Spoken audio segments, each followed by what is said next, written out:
موسیٰ علیہ السلام کی قوم نے پوچھا آپ کا رب سوتا ہے؟ بڑے پٹھے سیدھے سوال کر دے سن. ابھی فرعون کو ڈوبتے دیکھا سامنے، اور فرعون کے لشکر کو ڈوبتے دیکھا. ابھی ان کے پاؤں گیلے تھے، چند قدم چلے تو آگے ایک بستی میں ایک بت تھا جس کی بستی والے پوجا کر رہے تھے. تو کہنے لگے موسیٰ اجعل لنا الہا کما لہم آلہہ. قرآن کی آیت ہے موسیٰ ایک ایو جا خدا سانو بھی لے دے اسی میں متھا ٹیکیے. انہوں نے کہا فٹے منہ توڑا وہ ہونے تو تسی ویکھیا کہ کیویں رب نے تہاڈی مدد کیتی ہے تو ہن پتھر دا بت منگدے پے ہو میرے کولوں. تو عجیب و غریب سوال کرتے تھے. تو کہنے لگے رب سوتا ہے؟ موسیٰ علیہ السلام نے ان کو ڈانٹ دیا. اللہ تعالیٰ نے کہا نہیں ایسا کر، رات کو نا 2 پیالے لے کے کھڑے ہو جا پانی کے. خیال کرنا یہ پیالے گرنے نہ پائیں. موسیٰ علیہ السلام بڑے طاقتور ہستی تھے، وہ پیالے لے کے کھڑے ہو گئے. کھڑے کھڑے کھڑے کھڑے اونگ آنے لگی. ایک جھٹکا لگا سنبھال لیا، دوسرا لگا سنبھال لیا، تیسرا جھٹکا لگا تو پیالے گر گئے، ٹوٹ گئے، پانی بہہ گیا. کہا موسیٰ سمجھانے کے لیے تھا، اگر تیرا رب بھی سو جائے تو یہ زمین آسمان کے پیالے ایسے ہی ٹوٹ کے بکھر جائیں گے. لا تأخذہ سنۃ ولا نوم، لا تأخذہ سنۃ ولا نوم. نہ وہ سوتا ہے، نہ وہ اونگتا ہے، نہ وہ کھاتا ہے، نہ وہ پیتا ہے، نہ وہ روتا ہے، نہ وہ حاجت مند ہے، نہ اس کی کوئی عمر گزرتی ہے. وہ ہر قسم کے رنگ و روپ سے پاک ہے، ہر قسم کے زمان و مکان سے پاک ہے، ہر قسم کی حاجات سے پاک ہے. سب کو دیتا ہے، لینے سے پاک ہے. سب کو کھلاتا ہے، کھانے سے پاک ہے. سب کو مارتا ہے، مرنے سے پاک ہے. سب کو سلاتا ہے، سونے سے پاک ہے. سب پر حاوی ہے، کوئی اس پر حاوی نہیں. سب کے اوپر چھایا ہوا ہے، کوئی اس پہ چھایا ہوا نہیں. یہ ہمارے اوپر ہمارے نبی کا احسان ہے کہ انہوں نے بتایا کہ اس کائنات کا بنانے والا ایک اللہ ہے، ایک صمد احد لم یلد ولم یولد ولم یکن له کفوا احد. الحمد للہ الذی بعث فی الامیین رسولا منہم یتلو علیہم آیاتہ ویزکیہم. عزیز طلبہ و طالبات، آپ بہت کچھ یہاں پڑھ رہے ہیں اور ساری نسل ہماری یونیورسٹیز میں پڑھ رہی ہے. چند ایک ایسے سوال ہیں جن کا جواب دنیا کی کسی یونیورسٹی کے پاس کوئی نہیں، اور بڑے سے بڑے اسکالر بھی اپنے علم سے اس کا جواب دینے میں بالکل انگوٹھا چھاپ ہیں کہ اس کائنات کو کس نے بنایا ہے. اس سوال کا جواب دنیا کے کسی علم میں نہیں ہے. ہم تو شکر مسلمان ہیں تو ہمیں ماں باپ کی گود سے ہی اللہ کا تعارف ہو گیا. بہت پرانی بات ہے، ایک چیکوسلواکین یہاں ملا تھا، رائمنڈ میں آیا ہوا تھا. تو میں نے اس سے پوچھا کہ اس کائنات کا بنانے والا کون ہے، کوئی پتہ ہے؟ کہنے لگا اسی کو ڈھونڈنے نکلا ہوں، ابھی تک تو کوئی پتہ نہیں. پھر دوسرا سوال ہے کہ اس نے یہ کائنات بنائی کیوں ہے، وہ ہے کون؟ پھر اس نے یہ کائنات بنائی کیوں ہے، اس کا جواب بھی آپ کے پاس کوئی نہیں، کسی کے پاس بھی کوئی نہیں. پھر تیسرا سوال ہے میں کیوں پیدا ہوا؟ میں نے کوئی اپلیکیشن دی تھی؟ ان بچیوں نے کوئی درخواست دی تھی کہ ہم نے لڑکی پیدا ہونا ہے؟ یا ان بچوں نے کوئی درخواست دی تھی کہ ہم نے لڑکا پیدا ہونا ہے؟ یہ عورت بن رہی ہے، یہ مرد بن رہا ہے، یہ دیہاتی ہے، یہ شہری ہے، اور 7 ارب انسان ہیں. سب کی شکلیں مختلف ہیں، آنکھوں کا رنگ مختلف ہے، انگلیوں کے پوروں پر چھپا ہوا پرنٹ مختلف ہے. 7 ارب انسانوں میں سے کسی کا یہ پرنٹ کسی کے ساتھ نہیں ملتا. تو ایسا باریک بین کون خالق ہے جس نے، ہم روشنی میں چیز بناتے ہیں اور اللہ تعالیٰ ماں کے پیٹ کے اندھیروں میں بناتا ہے. یخلقکم فی بطون امہاتکم خلقا من بعد خلق فی ظلمات 3. پھر موت کیا چیز، کیوں مر جاتے ہیں؟ پیدا ہونے کی درخواست نہیں دی تھی، پیدا کر دیا. کیوں پیدا کیا پتہ کوئی نہیں. اب مرنا نہیں چاہتے کہ دائیں بائیں موت کے حملے ہو رہے ہیں، ایک دن مجھ پر بھی ہو جائے گا، آپ پر بھی ہو جائے گا، اور ہم ایک ماضی کی بھولی بسری داستان بن جائیں گے۔ تم مرتے کیوں ہیں؟ پھر کوئی جلا دیتا ہے، کوئی بہا دیتا ہے، کوئی مٹی میں ملا دیتا ہے، کوئی پرندوں کے سپرد کر دیتا ہے، پارسی وہ اوپر رکھ دیتے ہیں، گدھ آ کے کھا جاتے ہیں۔ تو یہ موت کیا چیز ہے؟ تھوڑا شروع میں میڈیکل میں نے شروع کیا تھا، تو پھر اللہ نے میرا راستہ بدل دیا۔ تو موت کیا چیز ہے، میڈیکل سائنس میں اس کے 200 جواب ہیں، 200، اور ایک بھی صحیح نہیں، سارے غلط، کیونکہ وہ انسانی عقل سے ہیں تو نہیں پہنچ سکتے۔ پھر موت کے بعد کچھ ہے یا مر گئے اور مٹی ہو گئے؟ یہ چند سوال میں نے آپ کے سامنے رکھے ہیں، اور پوری دنیا کے انسانوں کو چیلنج ہے کہ اپنے علم سے جواب دو، کسی کے پاس اس کا جواب کرو۔ نیوٹن نے یہ کہا تھا کہ اس کائنات کو 4 فورسز چلا رہی ہیں۔ عبدالسلام نے، پاکستانی سائنسدان اور 2 امریکن سائنسدان، 1976 میں یہ ثابت کیا کہ اس کائنات کو 4 نہیں 3 طاقتیں چلا رہی ہیں۔ اسٹیفن ہاکنگ نے چند سال پہلے یہ ثابت کیا کہ اس کائنات کو 1 طاقت چلا رہی ہے۔ اس سے پوچھا گیا وہ اللہ ہے؟ کہنے لگا نہیں، وہ اللہ نہیں ہے، اس کے پاس وحی کا علم نہیں تھا، تو وہ اتنا ہی اندھا ہے جتنا ایک ان پڑھ اندھا ہے۔ تو اس سے پوچھا گیا کیوں؟ تو کہنے لگا پھر سائنس کی ترقی رک جائے گی اگر اللہ کو مان لیا جائے۔ تو یہ وہ سوال ہیں جن کو جواب ڈھونڈتے ڈھونڈتے عمر گزر جائے گی، آپ ڈھونڈ نہ پاؤ گے۔ اس لیے ایک بہت بڑا طبقہ ہے جو کہتا ہے اللہ ہے ہی کوئی نہیں، یہ سب کچھ آپ ہی بن گیا ہے، اپنے آپ ہی بن گیا۔ عبد الخالق صاحب نے تو کچھ بھی نہیں کیا، مستریوں نے بھی کچھ نہیں کیا، یہ ہال اپنے آپ ہی کھڑا ہو گیا، اور کرسیاں بھی اپنے آپ بچھ گئیں۔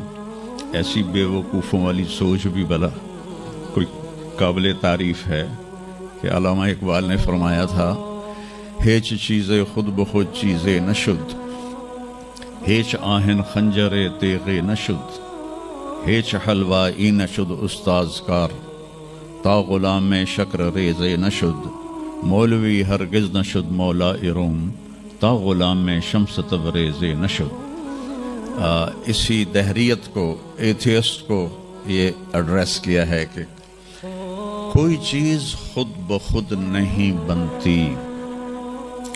کبھی دیکھا ہے کہ ہیچ آہن خنجر تیغ نشد، لوہے کا ٹکڑا پڑا ہو اور 1000 سال کے بعد وہ اچانک تلوار میں تبدیل ہو گیا ہو، چھری میں تبدیل ہو گیا ہو، خنجر میں تبدیل ہو گیا ہو؟ کبھی دیکھا ہے؟ نہیں ہوتا ایسے۔ کوئی حلوائی اس وقت تک مٹھائی بنا نہیں سکتا جب تک کسی استاد کے پاس بیٹھ کر لڈو کو گول کرنا نہ سیکھے، اور مولوی روم، مولانا روم نہیں بن سکتے جب تک شمس تبریز جیسی شخصیت کی صحبت حاصل نہ ہو۔ میں دونوں کے مزار پہ گیا ہوں، ترکی میں اونیا میں دونوں حضرات دفن ہیں، پیر بھی مرید بھی۔ مولانا روم کو آج شاید کوئی دھرتی پہ جانتا بھی نہ، اور میں اس یونیورسٹی میں ان کا نام بھی نہ لیتا۔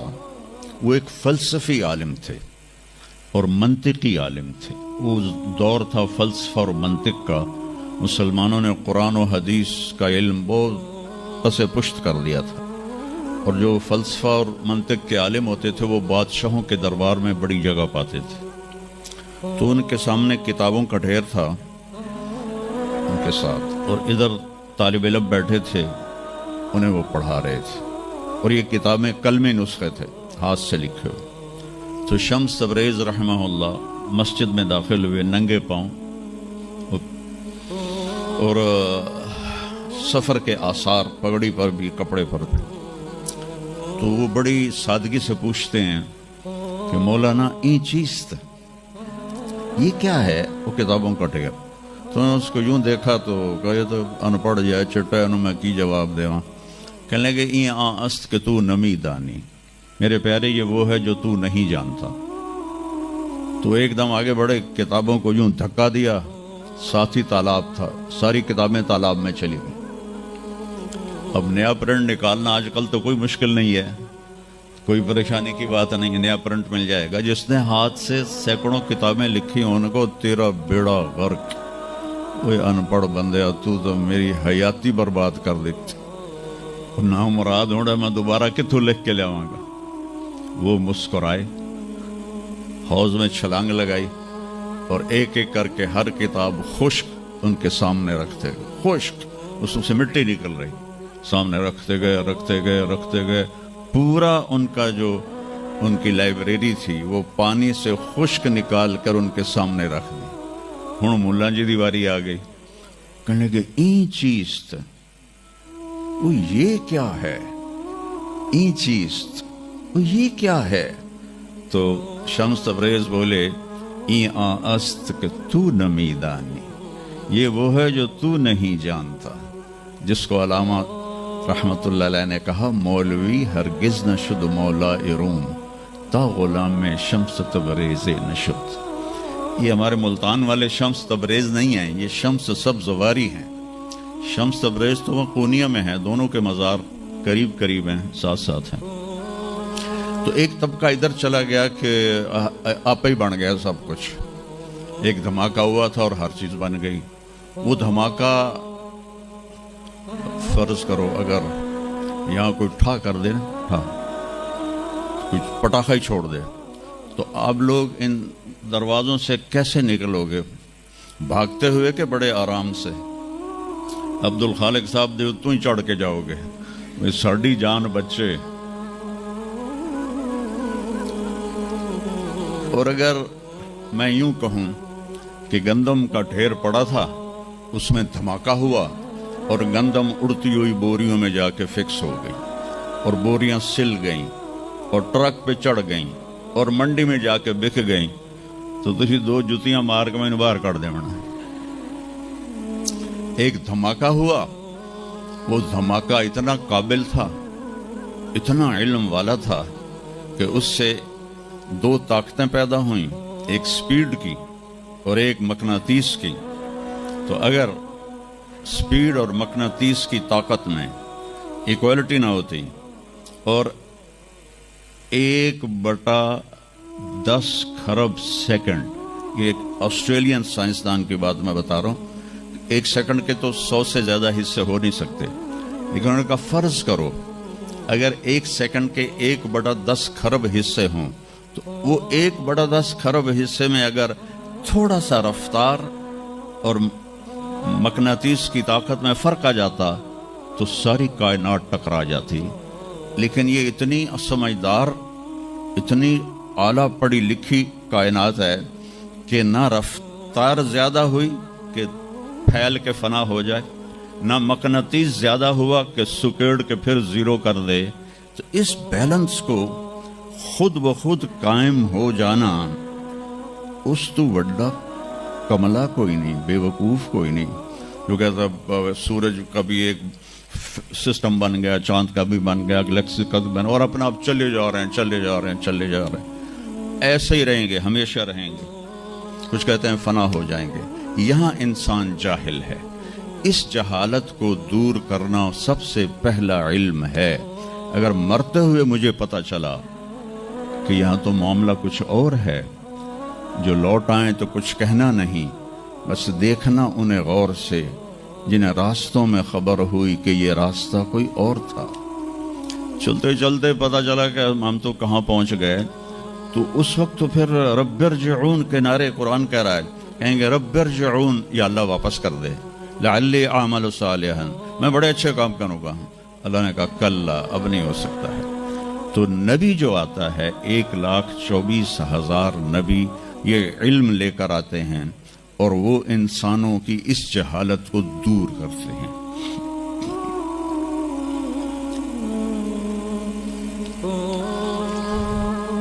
سب سے آخر میں اللہ تعالیٰ نے جناب رسول اللہ صلی اللہ تعالی علیہ وسلم کو پیدا کیا. ان کی زندگی کو قیامت تک کے لیے نمونہ بنانا تھا. قیامت تک کے لیے وہ نبی بن کے آئے ہیں. لکل قوم ہاد، ہر قوم میں نبی آتے تھے، لیکن ہمارے نبی کے بارے میں اللہ نے کہا وما ارسلناک الا کافۃ للناس بشیرا ونذیرا، ہم نے آپ کو پوری دنیا کے انسانوں کے لیے بھیجا ہے. تو اس کے لیے ضروری تھا کہ آپ کی زندگی کی ہر چیز کھلی کتاب کی طرح آج بھی ہمارے سامنے موجود ہو. اگر میں آپ کے طریقے پر چلنا چاہوں تو میرے پاس مواد موجود ہو. تو یہ واحد نبی ہیں جن کی ہر چیز اللہ تعالیٰ نے محفوظ کی. کسی نبی کی پوری زندگی محفوظ نہیں ہے، کسی نبی کی. آدم علیہ السلام سے لے کر عیسیٰ علیہ السلام تک کسی نبی کی مکمل زندگی موجود نہیں ہے. اور ہمارے نبی کی زندگی پیدائش سے لے کر آنکھ بند ہونے تک ایک ایک پل کی زندگی آپ کی ہمارے پاس موجود ہے. میں نے ایک آیت پڑھی تھی لقد جاءکم رسول من انفسکم. میں موریتانیہ گیا، وہاں پڑھتے ہیں لقد جاءکم رسول من انفسکم. موریتانیہ ویسے تو افریقہ میں ہے لیکن عرب ملک ہے، وہاں سارے یمنی عرب رہتے ہیں سارے. اور پورے موریتانیہ میں آپ حیران ہوں گے ایک بھی بے نمازی نہیں. پورے موریتانیہ میں ایک لڑکا لڑکی مرد عورت بے نمازی نہیں. اور صومالیہ میں گیا، ایک بچہ بچی مرد عورت بے نمازی نہیں. ہمارے بچے، آپ لوگ کالج آتے ہو تو موبائل آپ کے ہاتھوں میں ہوتے ہیں، بس میں بیٹھے ہو یا گاڑی میں بیٹھے ہو موبائل پہ آپ کی نظر ہوتی ہیں. اور میں چونکہ 2 دفعہ گیا ہوں صومالیہ، 2 دفعہ.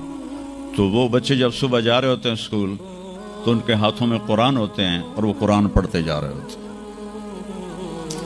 کوئی میچ ہی نہیں ہے، ایسی خوبصورت زندگی ان کی. تو آدم سے عیسیٰ علیہ السلام تک کسی نبی کی مکمل 25 نبیوں کے نام قرآن میں ہیں. 25 آئے تو 1,24,000 ہیں. 1,24,000 میں 5 نبی سب سے بڑے ہیں. نوح علیہ السلام، ابراہیم علیہ السلام، موسیٰ علیہ السلام، عیسیٰ علیہ السلام اور محمد علیہ السلام. یہ 5 نبی اولو العزم کہلاتے ہیں. یہ سب سے بڑے رسول ہیں، سب سے بڑے رسول ہیں. لیکن زندگی صرف ہمارے نبی کی من انفسکم میں اشارہ ہے آپ کی